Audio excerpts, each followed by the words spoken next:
Ողջույն հարգելի ունկնդիրներ, Հանրային ռադիոյի ուղիղ եթերում ենք, ես առողջ եմ հաղորդման շրջանակում։ Առաջիկա 30 րոպեներին ձեզ համար կաշխատի Լուսի Քոչարյանը եւ նշեմ այն բոլոր տարբերակները, որով կարող եք մեզ հետևել։ Դրանք են armradio.am կայքի on-line ռեժիմը, տեսագրություն, ձայնագրությունները տեղադրվում են այս կայքում, ես առողջ եմ բաժնում, եթե բաց եք թողնում ուղիղ եթերը, կարող եք ահա լրացնել այս տարբերակով եւ իհարկե Facebook-յան հարթակը, որտեղ մեզ կարող եք դիտել live stream-ի տարբերակով, դրա համար պետք է մտնեք հայատար գրված Հայաստանի Հանրային ռադիո Facebook-յան էջ։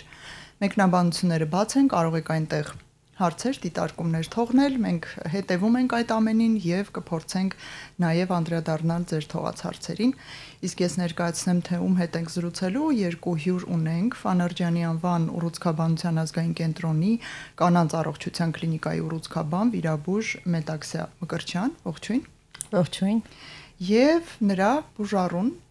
Անժելա Հակոբյան, ով այսօր խոսելու է իր հաջողված բժշկական պատմության մասին։ Այո, ողջունում եմ ձեզ։ Ընդ որում հունիսը նշվում է որպես քաղցկեղը հաղթահարածների ազգային բուժման ամիս եւ մենք այսօր հենց խոսելու ենք ինչ է պետք հաղթահարելու համար քաղցկեղը եւ լսելու ենք բուժարուին, ով հաջողությամբ անցել է բոլոր փուլերը եւ բուժված է այսօր ու պետք է հասկանանք, թե ինչու է քաղցկեղը դեռ շարունակում այդպես միայն վատ տեսանկյունից դիտվել, միայն դեմոնիզացվել, համարվել վերջնագիր, որ վերջ, եթե ձեզ ախտորոշել են քաղցկեղ, ապա ոչ մի փրկություն չկա, մինչդեռ ժամանակակից բժշկագիտությունը առաջարկում է եւ ախտորոշման շատ արդյունավետ տարբերակներ եւ քայլեր, որոնք կարելի է արագ ձեռնարկել եւ իհարկե բուժման ամենատարբեր պլաններ ու քայլեր։ Երևի թե սկսենք առաջին հարցից, ինչու եք անհրաժեշտ համարում այն մի ամբողջ ամիս նվիրել քաղցկեղը հաղթահարածներին, այդ անձանց եւ խոսել դրա մասին, որն է այստեղ կարեւորությունը։ Շնորհակալ եմ հրավերի համար, բավականին կարևոր թեմա է անդրադարձ կատարել արդեն հաղթահարած բուժառուներին, որովհետև անընդհատ քննարկվում է քաղցկեղի թեման, ինչու ոչ բոլոր լրատվական միջոցներով եւ Հայաստանի Հանրապետությունում եւ Եվրոպայում, բայց անդրադարձը արդեն հաղթահարված պացիենտներին, բուժառուներին բավականին քիչ է լինում։ Դա է պատճառը հանդիսանում, երբ որ առաջին ախտորոշումով բուժառուն մոտենում է, մտածում է վերջ, ախտորոշումը դրված է արդեն, ես կորած եմ, բուժում չկա, փորձում է բոլոր ճանապարհները փնտրել, որպեսզի այսպես ճակերտներում փախչի հիվանդանոցից, որտեղ մտածում է հիվանդանոցը դա վերջին կանգառն է, այսպես ասած։ Եվ բուժառուները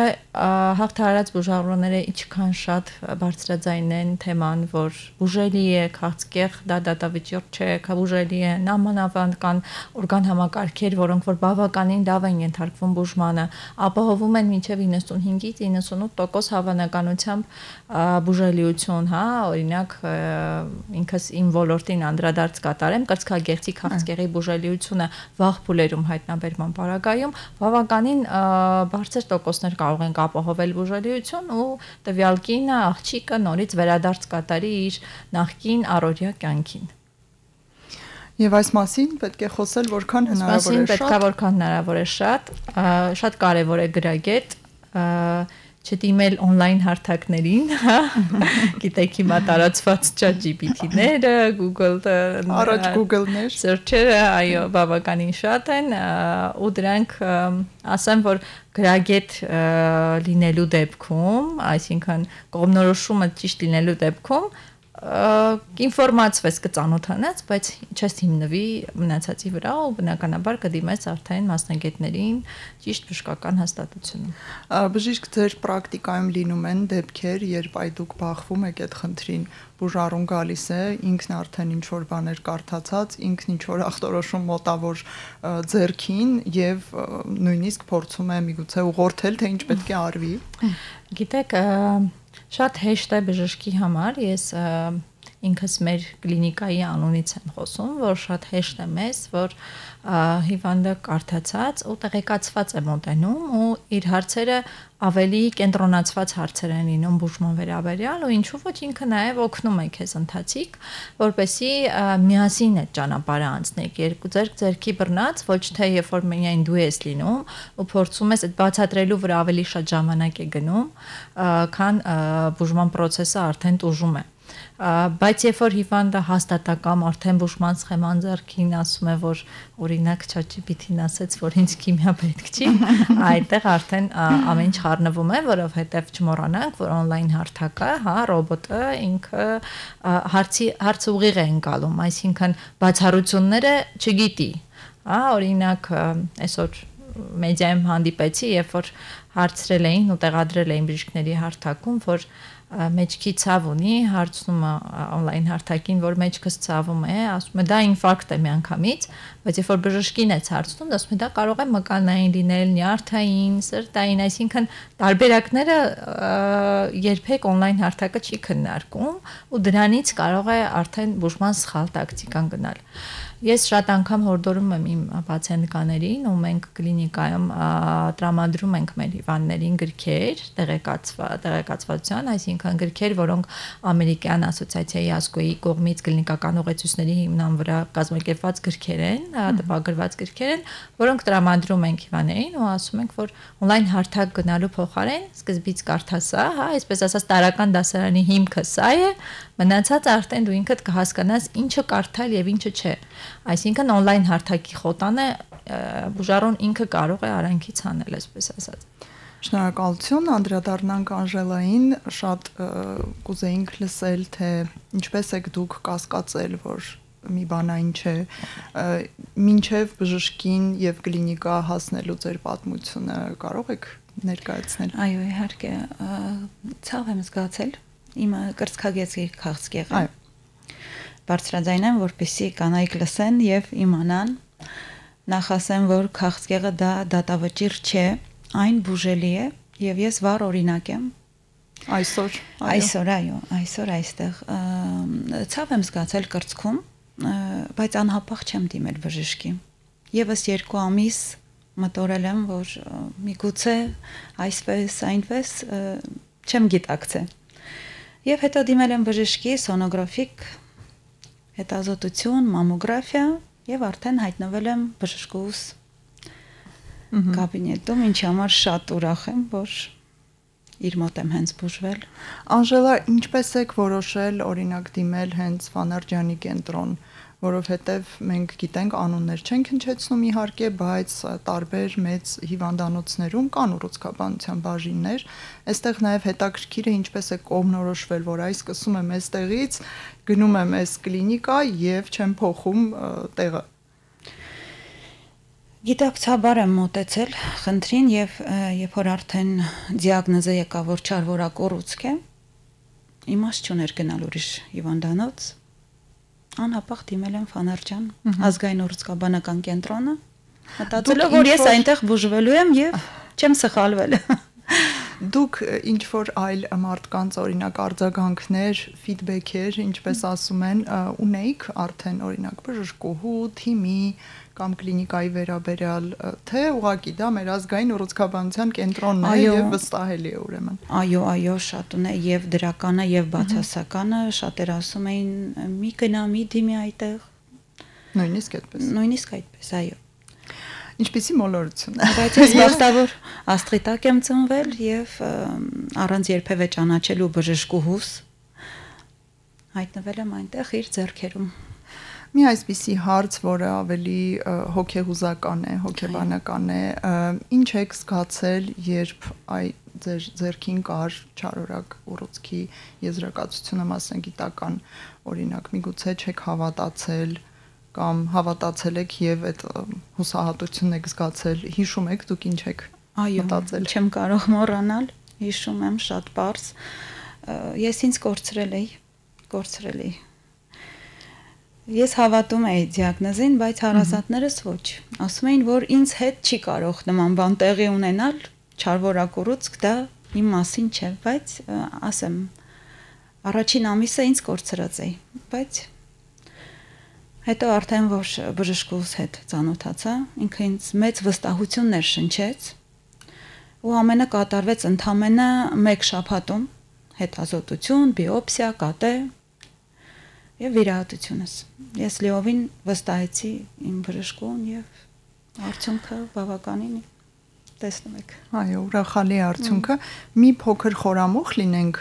ախտորոշումը դրվել է որ հետազոտությամբ եւ հետո ինչ լրացուցիչ հետազոտություններ են արվել այ մի շաբաթում օրինակ։ Բժշկուս մոտ եկել է մամոգրաֆիկ արդեն հետազոտությամբ արված,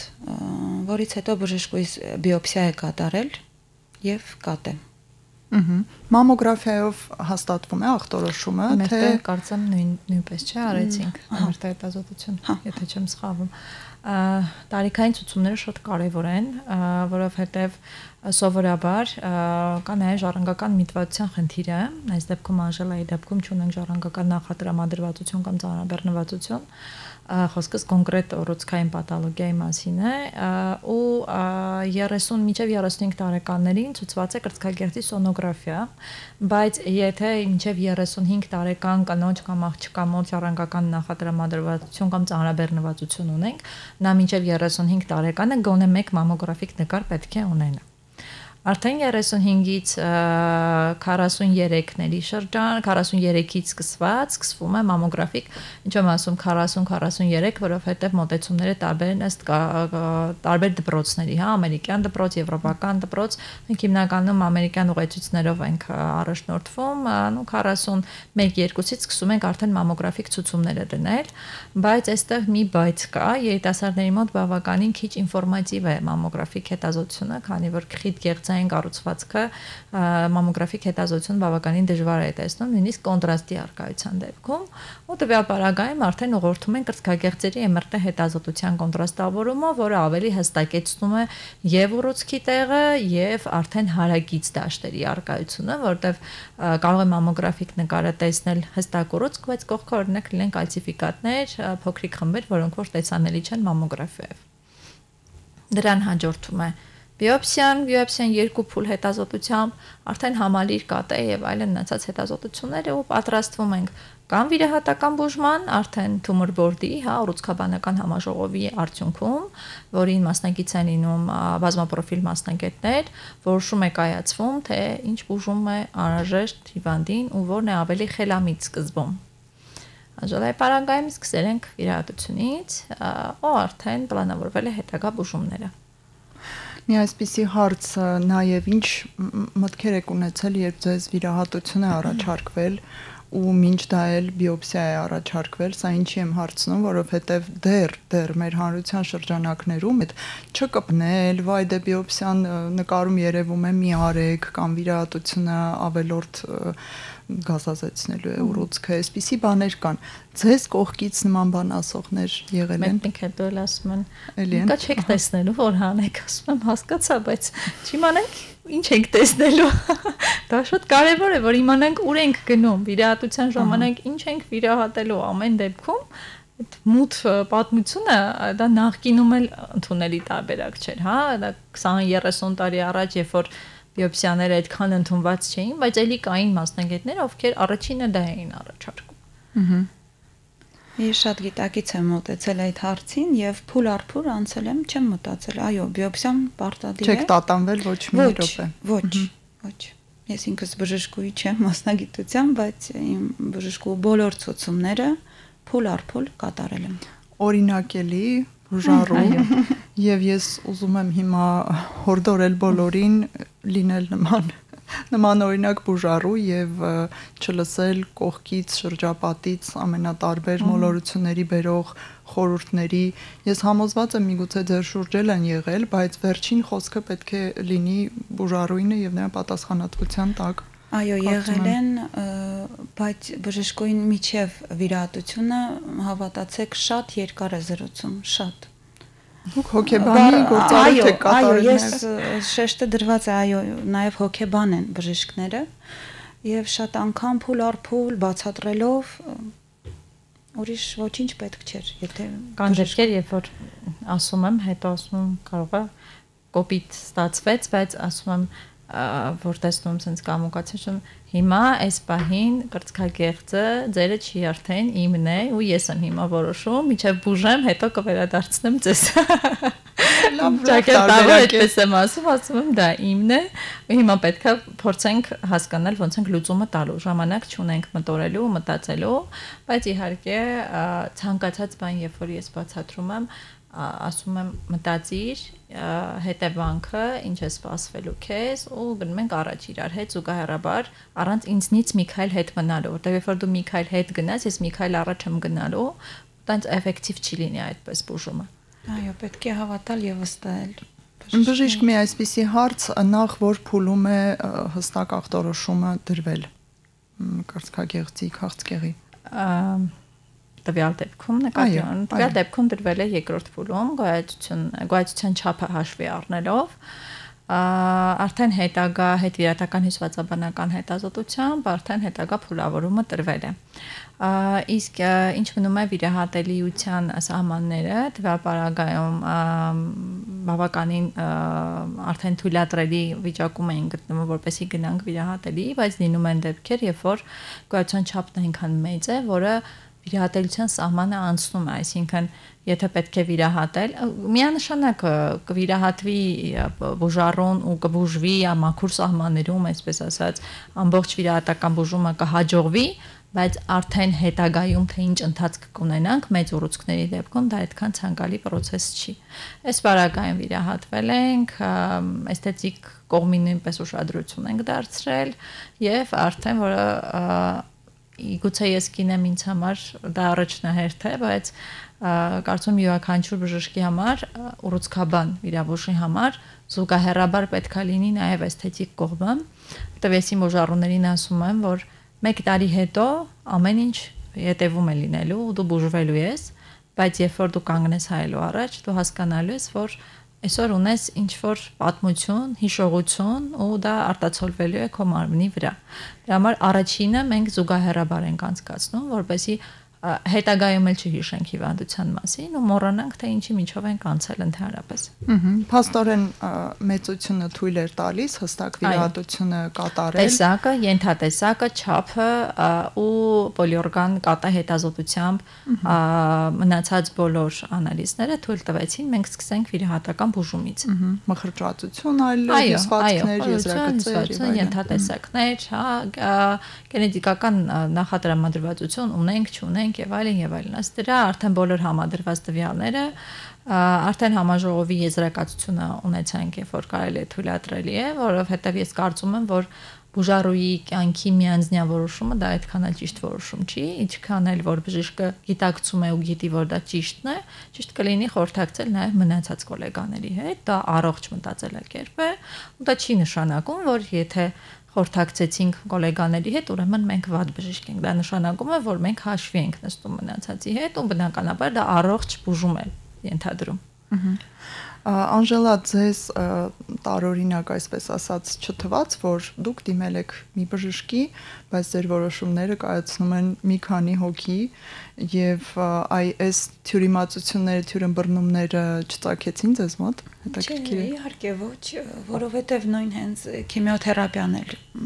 ժողով են նշանակում, քննարկում են մի քանի հոգով։ Իսկ դուք տեղյակ լինում եք ամեն ընթացիկ քայլից, այ ուր հասան, ինչը որոշվեց, հաջորդը ինչն է որոշվելու։ Այո, ես շատ բախտավոր աստղիտակ եմ ծնվել։ Իմ բժշկուհին սա ուղղակի գովեստի խոսքեր չեն, անցել է արդեն մի տարի, բայց իմ բժշկուհին օրը 24 ժամ հասանելի է ինձ համար։ Այսինքն այդ հոգեկան վիճակը միշտ ներկա է եղել։ Ես եթե օտարություն զգայի, միգուցե եւ չվստահեի բժշկից, բայց ես զգացել եմ, որ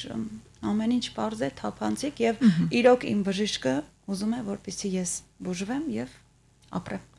Իսկ ինչպես դուք անցաք վիրահատության միջով, այսպես ձեր նախնական զգացողությունները որքան տևեց, ինչ անզգացմամբ է կատարվել, հետո ինչ եք զգում արդեն եթե սպիեր կամ ինչ-որ հետքեր կային, կարող եք կիսվել, եթե իհարկե լավ եք ձեզ զգում այդ առումով։ Այո, զգում, այո, տևել է մոտ 4 ժամ, 4 ժամ է տևել, ֆիզիկապես շատ լավ եմ տարել։ Ընդհանուր անզգայացմամբ էր, հա, նարկոզով այսպես հասանելի լեզվով։ Այո, ու միջետ պատմեմ, երբ որ ինձ տարան արդեն վիրահատարան քույրերը, արդեն պարկացրել են, որ պետք է հիմա սկսվի վիրահատությունը, տեսնում եմ բժշկուհիս չկա, բայց զգում եմ, որ արդեն հեսա պետքա քնեմ, արդեն ներարկել են այդ։ Բայց դեռ չկան։ Ասում եմ բժշկուհիս զուրա, քույրը նոր զանգահարում է, բժշկուհիս գալիս է։ Այդ դրվագը երբեք չեմ հասցնում եք տեսնել։ Այո, դրվագը երբեք չեմ մոռանա, ինքը ինչ շոյում է։ Ասում է, որ հանգիստ եղել եւ այո, այդ էմոցիոնալ պահը ես մի քիչ որ ասում են ամեն ինչ լավ է լինելու, ասում եմ, հենց արտանաս ինչ ճանաչես, դա շատ կարեւոր է։ Ես քեզ ռեանիմացիայից շուտ քիչեցնեմ, որ չճանաչես, մի քիչ երկար կվերաս։ Եվ ես հիշում եմ իմ բժշկու հասնենք ճանաչելուն, չէ։ Բժշկուս բառերը, որ այո, սա քո փրկությունն է։ Եվ շոյելով ինձ արդեն ես քնեցի։ Լավ, սպիեր ունեմ իհարկե, բայց այդ process-ը անցել է շատ հարթ։ Գանգատներ երբևիցե չեմ ունեցել, նույնիսկ ավելորդ հեղուկ, որ հավաքվում է, գիտեք, վիրահատությունից հետո, այո, չեմ ունեցել ընդհանրապես։ Մի այսպիսի հարց, օրինակ տարիքը կամ ընդհանուր առողջական վիճակը ազդում են այդ արագ լավ վերականգնվելու վրա եւ արդյոք այստեղ ունեինք խանգարող այլ հանգամանքներ օրգանիզմի կամ այլ հիվանդությունների հետ կապված։ Միանշանակ կողմնակի հիվանդությունները կարևոր դերակատարում են եւ նաեւ վնասակար սովորությունները, որովհետեւ ուռուցքաբանական առումով ոչ, որովհետեւ ուռուցքաբանական դեպքում բոլոր կողմնակի հիվանդություններն ու հակացությունները մի կողմ են դրվում ու առաջնահերթությունը տրվում է ուռուցքային հիվանդության բուժմանը։ Բայց էսթետիկ կողմի առումով պլաստիկ վիրահատությունների համար առաջի թշնամին դա շաքարային դիաբետի առկայությունն է, որ չունենք տվյալ դեպքում եւ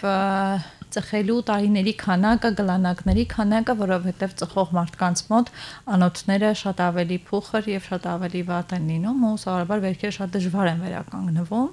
ու դա ռիսկի գործոններից մեկն է ու շատ անգամ ցավոք լինում է դեպքեր, երբ որ էսթետիկ վիրահատությունից հրաժարվում ենք հիվանդին անել, որովհետև կան հակացություններ կամ ասում ենք երկրորդ, երրորդ этаպով կատարվի վիրահատությունը, որովհետև դա հիմնական հակացությունն է ու ահագին մեծ բարդությունների առաջ է կանգնեցնում, բայց բնականաբար դրանք բացարձակ հակացություններ եւ կողմնակի հիվանդությունները բացարձակ բնույթ չեն կրում, կարելի է շատ հանգիստ կոմպենսացնել բոլոր process-ները, հիվանդի վիճակը կոմպենսացնել, բարելավել, այսպես ասած, գոնե եթե բացարձակ չեն կարողանում հարաբերական կայուն վիճակ ապահովել, նոր գնանք վիրահատության։ Մենք հարց ունենք լսարանից, արդյոք վիրահատությունից հետո էլի ինչ-որ թերապիաներ, դեղորայքային նշանակումներ եղել են, թե ամեն ինչ ավարտվել է վիրահատությամբ։ Այո, եղել են քիմիոթերապիա։ Ահա։ Քիմիոթերապիա։ Պարտադիր է իդեպ սա բոլորին է նշանակվում։ Ոչ բոլորին է նշանակվում, կան ենթատեսակներ, ուռուցքային ենթատեսակներ, որոնց դեպքում ցուցվում է քիմիոթերապիա, կա դեպքեր, երբ որ սահմանային բնույթ է կրում ու այդ դեպքում քիմիոթերապիան հիվանդը ստանում է ոչ թե տվյալ դեպքում, տվյալ ժամանակացույցում բուժվելու համար, այլ հետագայում որևէ խնդիր չունենալու համար, որևէ հեռակա ու ինչու տեղային կրկնություններ չունենալու համար։ Զուգահեռաբար դրա հաջորդաբար դրան հետևում է նաև ճառագայթային բուժումը, որը ելի կախված դեպքից, կախված ենթատեսակից, փուլավորումից, մնացած ամեն ինչից։ Հորմոնոթերապիա երկարատև, որը հիվանդները տրտնջում են շատ անգամ խմել, բայց Անժելան բավականին կարգապահ է այդ առումով, նույնիսկ ժամերը չի խախտում։ Ես ունեցել եմ մի ցավշտալի դեպք, երբ որ մեր բուժարուն վիդեո էր արել, թե ոնց է խմում, ուղարկել էր ինձ, ասում էր, տեսեք, ես պարտեչանա չեմ ասացի, հա, ես շատ գովերքում եմ այդ փաստը, որտեվ ամբողջական բուժման ավարտից հետո հորմոնոթերապիան, եթե ցուցված է այդ պարագայում, որտեվ կան տեսակներ, որոնք հորմոնոթերապիա, հորմոն կախյալ ուռուցքներ չեն, հորմոնոթերապիան համարվում է հիմնական ստաբիլիզացիայի մեխանիզմը, որպեսզի տվյալ բուժառուի մոտ որևէ խնդիր հետագայում չունենանք։ ու հանել հորմոնաթերապիան 1-2 օր նույնիսկ չի կարելի արգելված է հանել առանց բժշկի ցուցման։ Այո։ Անժելա, իսկ կողմնակի էֆեկտները զգում եք ձեր վրա, որովհետև այսքան թերապիաներ չեն կարող չազդել ինքնազգացողության կյանքի որակի վրա։ Միանշանակ նախ ֆիզիկական մեծ փոփոխություն է կրում կինը, ընդհանուր միջև մազերն են վնասվում, այո, շատ երկար մազեր եմ ունեցել դե։ Այո, ֆիզիկական մեծ փոփոխություններ, ահռելի փոփոխություններ, թե քիմիոթերապիայի ժամանակ, ճառագայթի ժամանակ արդեն ուրիշ խնդիրներ են առաջանում, կոկորդի հետ կապված, սկսում ես խեղդվել, չորանում, տարբեր, բայց անցանելի է։ Նորմալ այսպիսի արձագանքներ են, հա։ Կողմնակի էֆեկտները բնականաբար ինդիվիդուալ են, յուրաքանչյուր բուժառույթի տարբեր կերպով է արտահայտվում, բայց միանշանակ դրանք դարձելի process-ներ են, ու ես միշտ որևէ բուժման ուղարկելուց չնայած որ վիրաբուժի ֆունկցիաների մեջ չի մտնում, բայց ամեն դեպքում ասում եմ, որ լինելու է այսպիսի բաներ, բայց դրանք դարձելի են, չանհանգստանաս, ամեն ինչ վերադարձել լինելու, դու կվերադառնաս քո նախկին առօրյա կյանքին։ Դիմանում ենք բուժման ընթացքում, բուժվում ենք, եթե իմ կարիքը լինում է հետ է գալիս, իվաններն եմ ամեն ճառագայթ թե իմ բուժումից հետ են գալիս, կայսեն տեսնում ենք ամեն ճառագայթ, կայսեն տեսնում ենք ճառագայթ։ Այո, հենց այդպես է, բժշկուհիս ինձ բոլոր ամպլուաներում տեսել է եւ կեղծամով ամեն անգամ որ նույնիսկ գործ չունեի այդ հարկում բարձրանում էի ցույց էի տալի հիմա այսպեսին եմ ասում եմ դու ոնց է լինես մեկը գեղեցիկ ես գնա ձեր տեսքը հիմա շատ լավն է փայլուն մաշկ աչքեր փայլող վարսեր գեղեցիկ ամեն ինչ հիմա կարքին է եւ եթե ոչ ոք չիմանա թե դուք ինչի միջով եք անցել մտքով չի անցնի մարդու այդպես կարծում եմ եւ վերջին րոպեները կուզեի անդրադառնայինք ձեր նշած կարևոր հարցին հղիություն տանող կամ հղիություն պլանավորող կանանց ինչ ցուցումներ ունեք ահա կրծքագեղձի քաղցկեղի առումով հիմնականում շատ ուրախ եմ այդ փաստը նշել որ հիմա երիտասարդ աղջիկները մինչ հղիության պլանավորումը բավականին շատ է տարածում գտել արդեն գալիս են ուղղակի մամոլոգի խորհրդատվության, կրծքագեղձի մասնագետի խորհրդատվության իրենք ինքնուրույն։ Բայց ես ուզում եմ ասել, որ խնդրում եմ բոլոր գինեկոլոգներին, բոլոր մանկաբարձ գինեկոլոգներին, որ հետևողական կերպով բոլոր հղիություն պլանավորող իսկ ինչու ոչ եթե հղիության առաջի շաբաթներին ամիսներին են բոլորին անխտիր կատարեն կրծքագեղձերի սոնոգրաֆիա գոնե սոնոգրաֆիա որովհետև մենք բավականին տենդենց է նկատվում հղիների մոտ կրծքագեղձի քաղցկեղի զարգացման ու ճիշտ կլինի որ ճանապարհը սկզբից ճիշտ ընթացք ունենա որ հետո ոչ մանկաբարձ գինեկոլոգը խնդրի առաջ կանգնի ծնդալուծում իրականացնի թե վարի հղիությունը եւ ոչ ուռուցքաբան վիրաբույժը խնդրի առաջ կանգնի վիրահատի ոնց բուժի հիվանդին արդյունքում ունենք երկու կյանքի խնդիր ոչ թե մեկ արդեն մի այսպիսի հարց է լսարանից եթե չկար ժառանգականություն ապա հնարավոր եղավ պարզել արդյոք թե ինչն էր պատճառը թե ոչ այսպիսի հետաքրքիր հարց Պատճառագիտությունը կրծքագեղձի քաղցկեղի դեպքում տարբեր է լինում, հիմնականում հորմոնալ դիսբալանսն է պատճառը լինում, բայց ինչու ոչ նաև ստրեսի արկայությունը նախկին տարիներին, հա, մինչև ուռուցքի զարգացումը, ստրեսների արկայությունը, այսօր մենք ստրեսալեցուն ենք, հա, մեր կյանքով, եւ պարտադիր չի, ու ուզում եմ նշել, որ ժառանգական ծանրաբեռնվածության եւ նախատրամադրվածության տոկոսը, ժառանգական քաղցկեղի դեպքերի տոկոսը ընդամենը 5-ից 10% է։ Մարդկանց մեջ շատ վատ է որ ծառացել է այդ հարցը, որ ասում են ժառանգական է երևի այդ քաղցկեղը, որ քաղցկեղը զարգացել է, ուրեմն հետո էլ կլինի, ոչ այդպես չի։ Բոլոր քաղցկեղները չի, որ ժառանգականություն ունեն, ու բոլոր քաղցկեղները չի, որ բուժելիությունը հնարավոր չի։ Այսօր քաղցկեղը դատավճիռ չէ եւ պետք է առաջին նոր լուրը լսելուց անմիջապես այդ պահից սկսած ներառվել process-ի մեջ, բուժվել, հաղթել ու վերջում բարձրաձայնել Անժելայի պես, որ հաղթել եմ հիվանդությանը։ Դրականն էլ պետք է ասվի, միանշանակ դրականը անընդհատ պետք է ասվի։ Հիմա անցել է 1 տարի, ասեմ շատ դաժան ճանապարհ է եղել, հիմա հանգիստ ենք խոսում, բայց այո, շատ դաժան, թե էմոցիոնալ ֆոնը, թե ֆիզիկապես Բայց հաղթահարելի է, ես կոչ եմ անում բոլոր կանանց չվախենալ, դիմել անհապաղ բժշկի հետ ազոտվել, եւ հաղթահարել ամեն տեսակի հիվանդություն։ Շատ շնորհակալություն, որ հյուրընկալվեցիք, կիսվեցիք այս շատ ինտիմ, ինչ որտեղ ցավոտ եւ խոցելի թեմայով կիսվեցիք, կարծում եմ շատ կարեւոր էր։ Մեր եթերն այսօր նվիրված էր հունիս ամսվան, որը քաղցկեղը հաղթահարածների ազգային ամիսն է։ Ես մաղթում եմ բոլորին առողջություն, վաղ հետազոտություններ, վաղ հայտնաբերումներ եւ անպայման բուժումներ վերջում։ Ձեզ համար աշխատեց Լուսի Քոչարյանը, շնորհակալություն եւ ցտեսություն բոլորին։ Շնորհակալ ենք։